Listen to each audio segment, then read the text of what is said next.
প্রিয় ছাত্রছাত্রী, আমি বিকাশ দেবনাথ, একজন দর্শন শিক্ষক। আমরা এর আগের দিনকে 2025 এইচএস টেস্ট পেপারের ফিলোসফির এসি 9 পেজটা সলভ করেছি। আজকে এসি 67 পেজটা সলভ করব। যার প্রথম কোশ্চেনটা রয়েছে, সেই প্রথম কোশ্চেনটাতে আমরা চলে আসছি।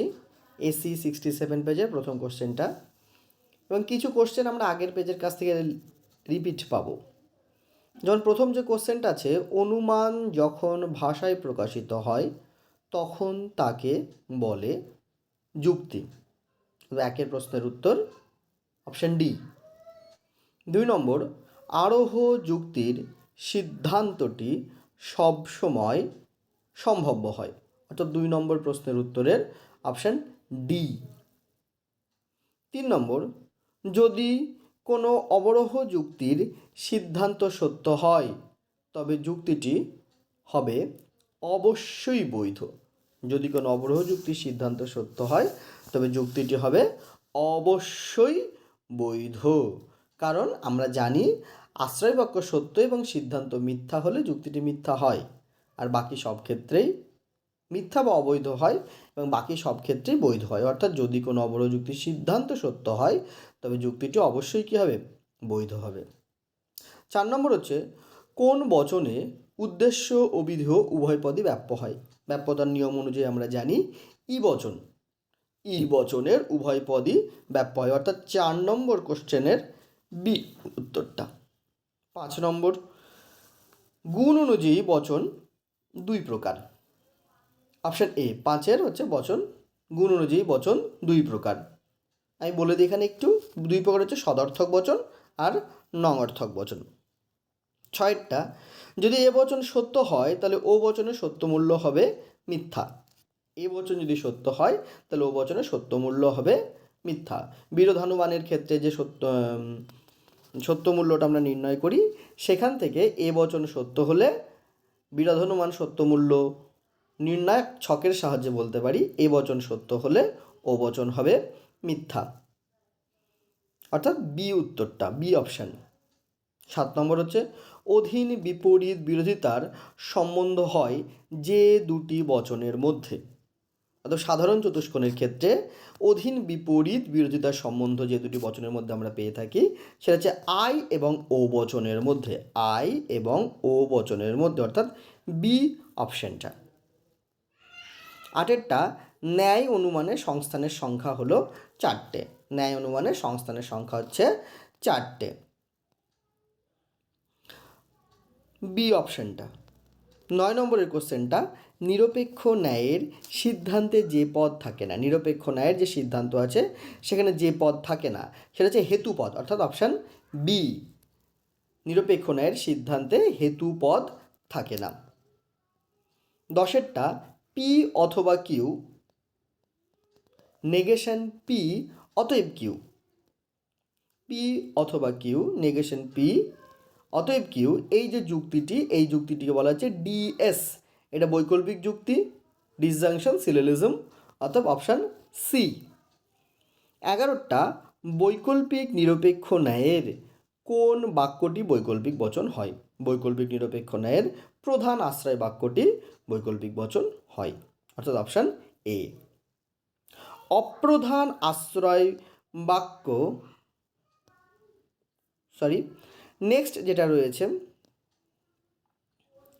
12টা, অশূন্য বা সাত্ত্বিক শ্রেণীর ভেনচিত্র। অশূন্য বা সাত্ত্বিক শ্রেণীর ভেনচিত্র হচ্ছে অপশান বিটা। অশূন্য বা সাত্ত্বিক শ্রেণীর বুলীয় ভাষ্য হচ্ছে এস নট ইকুয়াল 0, অর্থাৎ এস লেখা যে বৃত্তটা, সেই বৃত্তের ভেতরে ক্রস চিহ্ন, বিশেষ বচনের জন্য ক্রস চিহ্ন হয়েছে।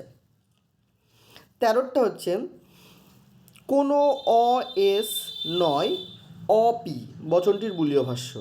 কোনো অ এস নয় অপি, অর্থাৎ ই বচন, ই বচনের অ্যাকচুয়াল যে বুলীয় ভাষা সেটা হচ্ছে এস পি ইকুয়াল 0। এসের আগেও যেহেতু অ আছে এবং পি এর আগেও যেহেতু অ আছে, সেহেতু এসের মাথাতেও বার হবে, পি এর মাথাটাও বার হবে, S bar P bar equal 0, D অপশানটা, অপশান ডি। তারপরে 14 নম্বর question, P vel not P এই বচনাকারটির পি ভেল নট কিউ এই বচনাকারটির সত্য মূল্য কী হবে? এই বচনাকারটির সত্য মূল্য হবে শত সত্য। এটা সত্যাপেক্ষক অধ্যায় থেকে দেওয়া হয়েছে এবং এই টিএফ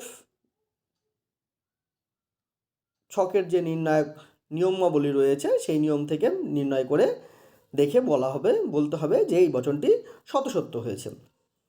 তারপরে পি হর্ষু কিউ বা পি ইমপ্লাইজ কিউ এই যৌগিক বচনটি মিথ্যা হবে যদি পি সত্য এবং কিউ মিথ্যা হয়। পি ইমপ্লাইজ কিউ মিথ্যা হয় যখন পি সত্য কিউ মিথ্যা হয়। নেক্সট হচ্ছে 16 নম্বর কোশ্চেন, যোজক জ্ঞাপক চিহ্নগুলিকে বলা হয় ধ্রুবক। যোজক জ্ঞাপক যে চিহ্নগুলো রয়েছে যোজক জ্ঞাপক চিহ্নগুলোকে বলা হচ্ছে ধ্রুবক। আরোহ অনুমানের সমস্যাটি আমরা এসি 9 পেজও পেয়েছি। এটা আরোহ অনুমানের সমস্যাটি হলো সামান্যীকরণ। আরোহ অনুমানের সমস্যাটি সামান্যীকরণ। 18টা হচ্ছে উপমা যুক্তির ভিত্তি কী? উপমা যুক্তির ভিত্তি হচ্ছে অসম্পূর্ণ সাদৃশ্য, অপশান এ। উপমা যুক্তির ভিত্তি হচ্ছে অসম্পূর্ণ সাদৃশ্য। 19 নম্বর কোশ্চেনটা হচ্ছে অবৈজ্ঞানিক আরোহ অনুমানের সিদ্ধান্তটি কোন প্রকার বচন হয়? অবৈজ্ঞানিক আরোহ অনুমানের সিদ্ধান্তটি হয় সামান্য সংশ্লেষক বচন। সামান্য সংশ্লেষক বচন অর্থাৎ অপশান বি। নেক্সট 20 নম্বরে রয়েছে বহুকারণবাদের প্রবক্তা হলেন। বহুকারণবাদের প্রবক্তা হলেন মিল, অপশান এ। 20 নম্বর প্রশ্নের উত্তরের অপশান এ। 21 হচ্ছে পরিমাণের দিক থেকে কারণ ও কার্যের সমান এই কথাটি বলেছেন কারভেত রিড, অর্থাৎ অপশান বি। পরিমাণের দিক থেকে কারণ ও কার্য সমান এই কথাটি বলেছেন কারভেত রিড। 22টা ভিজে কাঠে অগ্নিসংযোগ হলো ধূম সৃষ্টির কীরূপ শর্ত? আমরা এসি 9 পেজও পেয়েছি এটা। ভিজে কাঠে অগ্নিসংযোগ হলো ধূম সৃষ্টির আবশ্যিক পর্যাপ্ত শর্ত, অপশান সি। 13টা ব্যতিরেকি পদ্ধতির ভুল প্রয়োগের ফলে যে দোষ ঘটে। ব্যতিরেকি পদ্ধতির ভুল প্রয়োগ বা অপপ্রয়োগও বলতে পারে। এখানে ভুল প্রয়োগের ফলে আমাদের কাকতালীয় দোষ ঘটে, অর্থাৎ অপশান এ।